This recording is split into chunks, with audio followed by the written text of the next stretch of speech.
से मनवा के जुड़े दहो छीटा जवानी के उड़े दहो मनवा से मनवा के जुड़े दहो आज सुते दरिया तान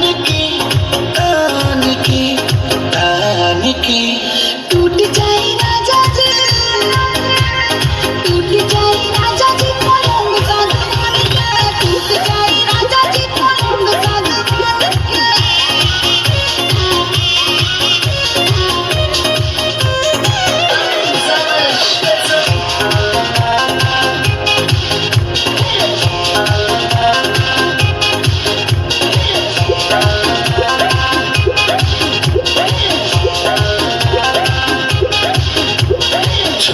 बदन की दिखा न पटन की चादर बिछा देहनी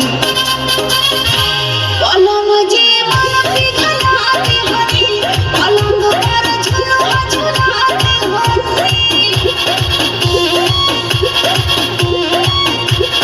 छुए त बदन की दिखा न पटन की चादर बिछा देहनी